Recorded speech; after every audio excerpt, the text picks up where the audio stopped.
ngài cô mẹ hồi giờ cũng bỏ ngài cô mẹ khăn nhẹ thế này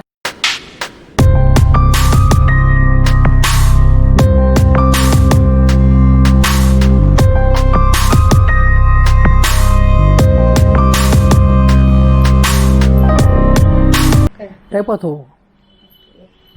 buồn được cái gì bốc lâu nè.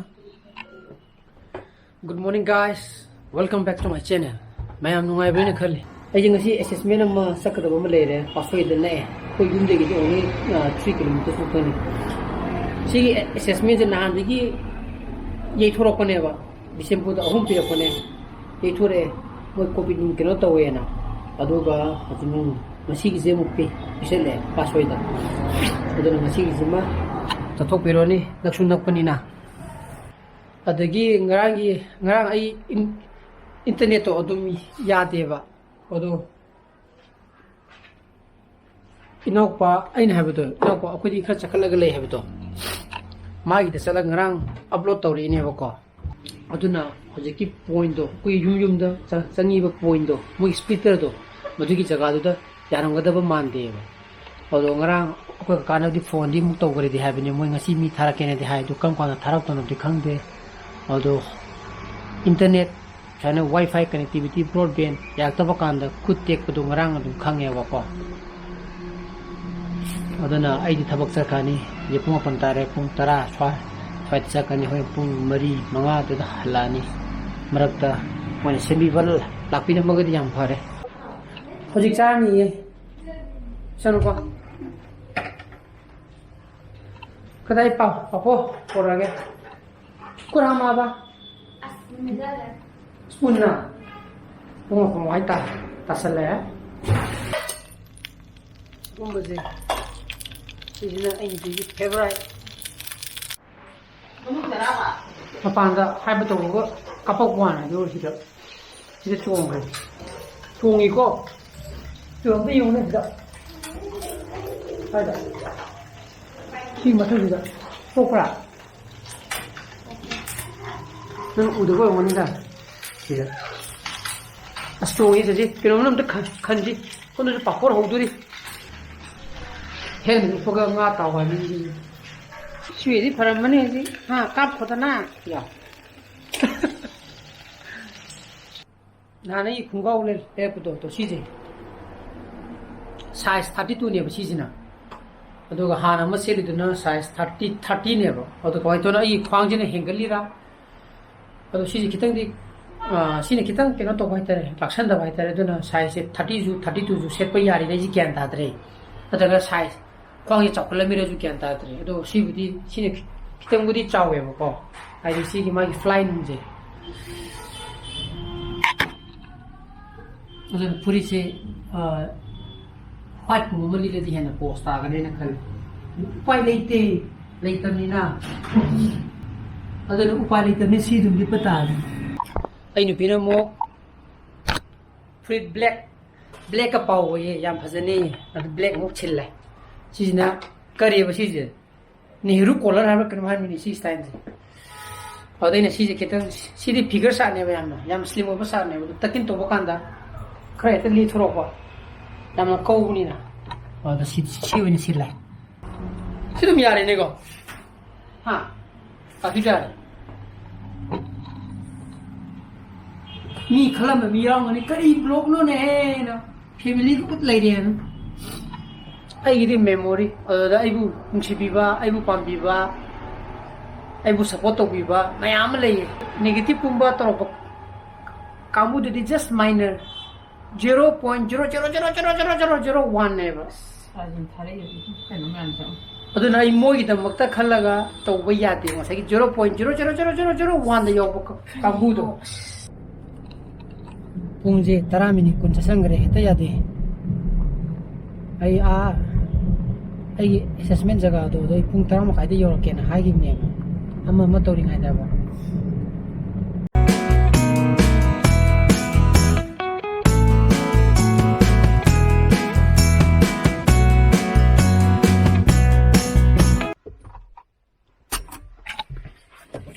yore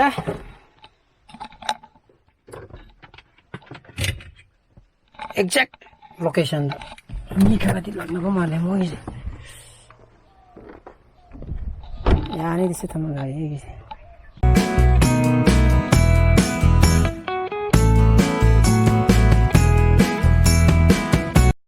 masidi assessment je yam ngana lore mi yang khai gi manung moina list ta ka mi yang khai gi manung de mi 13 ka percent oiba aja pum ani tasalak-tore loi bini ngasai loi do che sang khar to bo khol paga si tawri ne ba ko do ai ga tomina ba proctor bigan di ma le ori ro ma upload to bagi ai thaba le nai khangana ai hai to khagi ai na hai to ra ba ko ai tangja ji da mu ai gi BSNL gi broadband gi fiber ya da ba do moi phone to ro me moi thaba ma taw moi thaba ma ai jaga ma da suri ha ba madu lo ra ga la ken hai ri ba ado ai na de mu jum da mu hoji chalaga ngai ru ba je ya ro da be so ma thaba mu jum chali ne ba la ken hai re thaba ma lo ra ga moi la ken hai re ba ko ado na kyam theng nang ne la chu no di khang de madu nga ngasi la ga simbi da ma ga di khwa di pha ni khal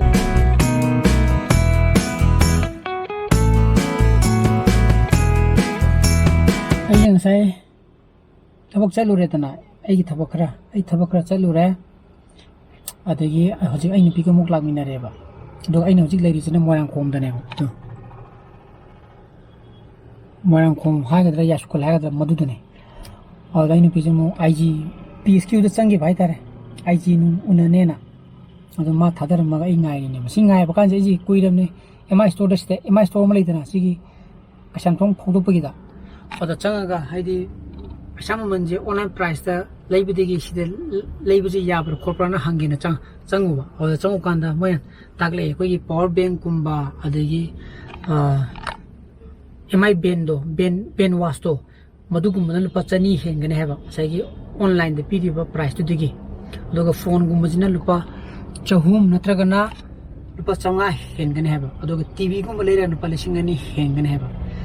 aduna aije power bank amaju laigitaba ma leiba adagi MI ben 5 to madujuma laigi jana khaleba aigi bti nate ai sum khali je aigi nupi gi magi ma leibi jana khalma mai ghari do yadrabne ba oda ghari ma taitan nungi ma aidi leibidul policing home mari manga ita piru ne do MI ben wasto 5 to policing ani ga changa pi adu ma leira gadi ai phone call adigi magi sleep time khra magi activity magi health ki activity khra sum monitor to waya jidana oda aina sum khan banida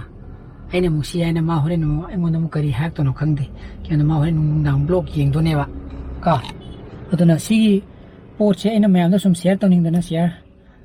to jarak pane aduna any MI store da offline da pole ba ka da modu yi chang do da leiba ya ga ne na idi khalle ba ko moi sab man rang ga ne ba aja pung mari cha manga chala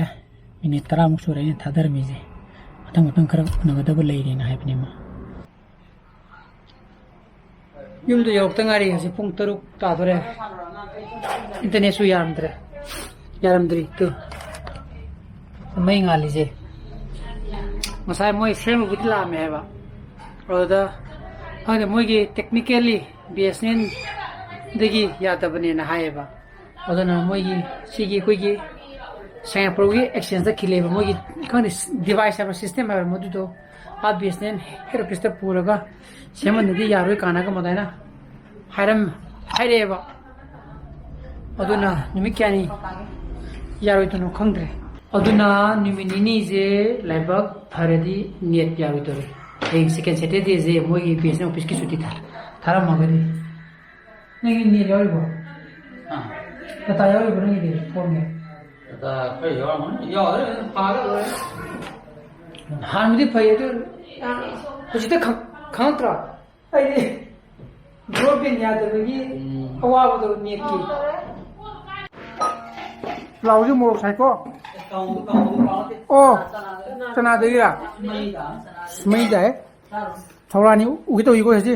nang nabuk saga sa jin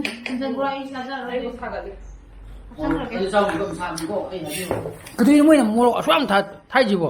하나 버니 에 하나 버 팔레 모라 그냥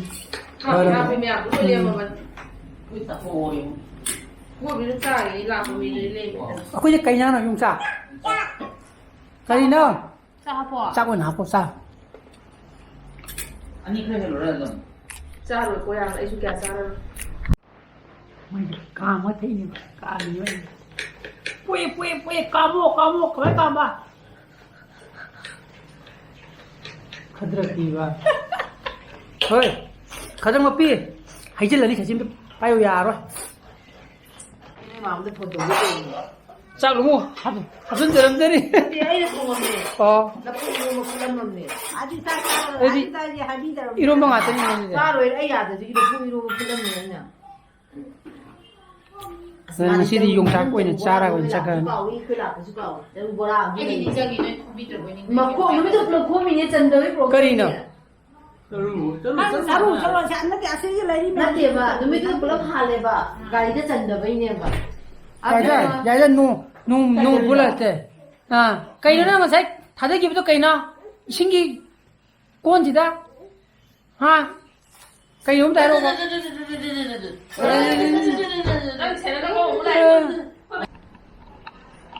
어두나 까나데 아이 인터넷수 야더미나 시 에디팅